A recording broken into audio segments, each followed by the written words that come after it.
This is Clinicians Roundtable on ReachMD. I'm Dr. Brian McDonough, and joining me to discuss their research on the cost-effectiveness of non-invasive colorectal cancer screening are Doctors Gloria Coronado and Carolyn Rutter. Dr. Coronado is a professor of epidemiology and the associate director of population science for the University of Arizona Cancer Center. Dr. Coronado, welcome to the program. Thanks for having us. And joining us is Dr. Rutter, who's a professor in the Biostatistics program and principal investigator for a Cancer Intervention and Surveillance Modeling Network, or CISNET, team at Fred Hutchinson Cancer Center. Dr. Rutter, thanks for being here. Great to be here. Thanks, Brian. Let's start with you, Dr. Coronado. Could you give us some background on your recent study and what prompted your team to explore the cost-effectiveness of colorectal cancer screening strategies, particularly in populations with historically low adherence rates? So our study really focused on the impacts of COVID on screening and follow-up for breast, cervical, and colorectal cancer. And as we dug into the data on the impacts of COVID on colorectal cancer screening, we realized that there was a big push to increase stool-based testing. And there were some health systems that were expanding their screening options during this time because there were limits on the numbers of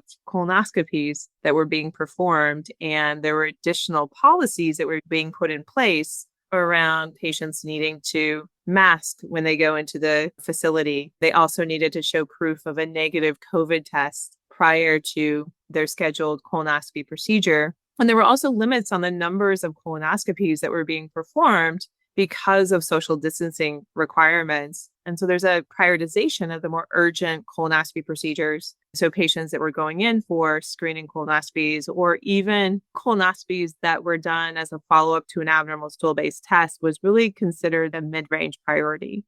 So patients who had symptoms or were high risk for colorectal cancer were being prioritized, and there was a hierarchy of priority. So a lot of systems ended up using more stool-based testing. And so a really interesting question that we attempted to answer in the analysis by Dr. Carolyn Rutter and her group is, how do we think about the cost and the cost effectiveness of a variety of screening tests that are available? And we also know that in 2024, there was a blood-based test that got FDA approval and met the CMS requirements for reimbursement as well. And so that particular test was developed by Guardant Health. Our team had done some prior work with that company to look at how likely patients would be to undergo blood-based testing. And we gathered a lot of qualitative data on what their experience was, what providers thought about it. And so this was a really nice opportunity for us to think about, how do we compare the different options for colorectal cancer screening? Turning to you now, Dr. Rutter, how was the study designed?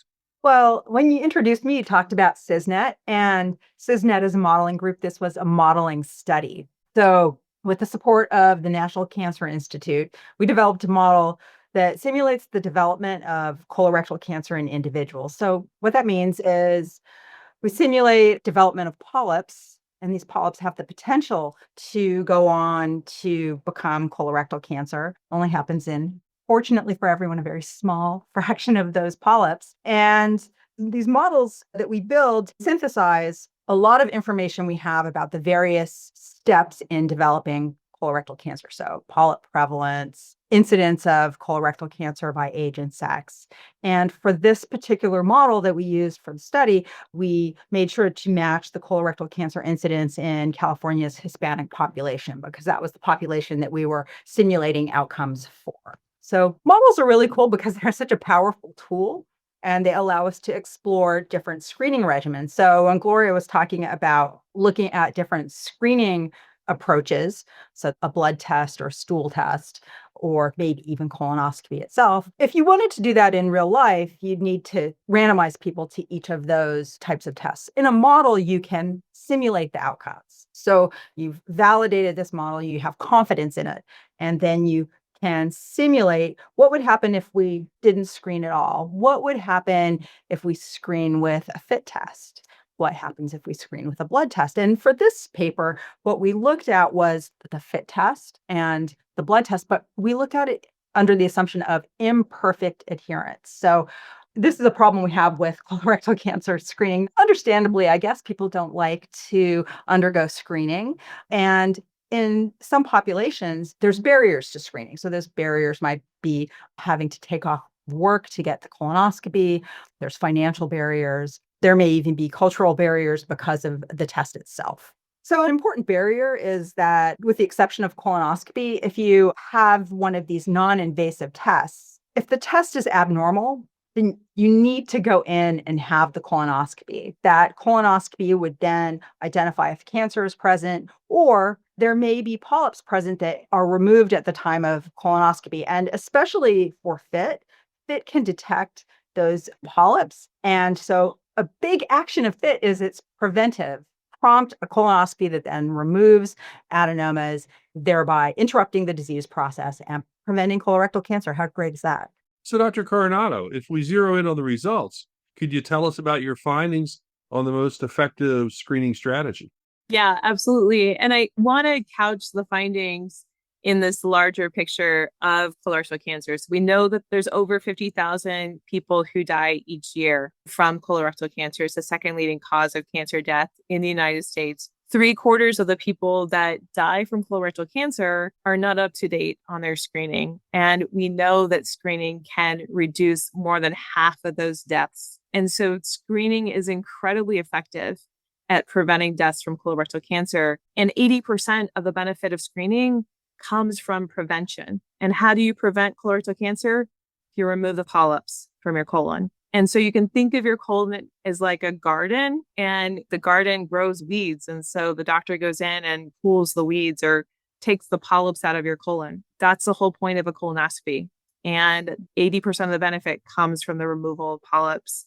The other 20% comes from early detection of earlier stage cancers. But I think what we found is that it used to be that the best test is the one that gets done. That was what was nationally talked about. And now what people are saying is actually it's not the best test that gets done, that there really are differences both in the quality and the cost effectiveness of different tests that are available for colorectal cancer screening. And so what we see is the best test in terms of effectiveness and cost effectiveness are colonoscopy and low-cost stool-based testing.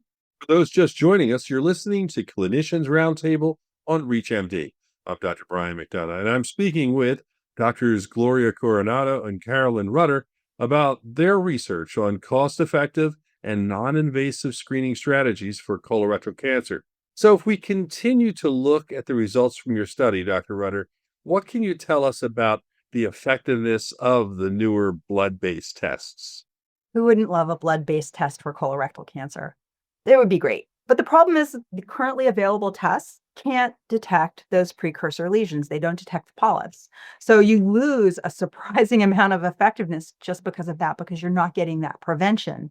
And then you get a double whammy because the tests are only recommended every 3 years, not every year. So that gives you more time to miss a cancer. And then kind of the knockout blow here is the cost. These are very expensive tests relative to the other stool-based tests. They're right now around $900. The stool-based tests can range from $25 to $500. So if somebody's had a blood-based test and it's abnormal, and then they don't have the follow-up colonoscopy, maybe they have barriers to getting that colonoscopy, there's no benefit from the test.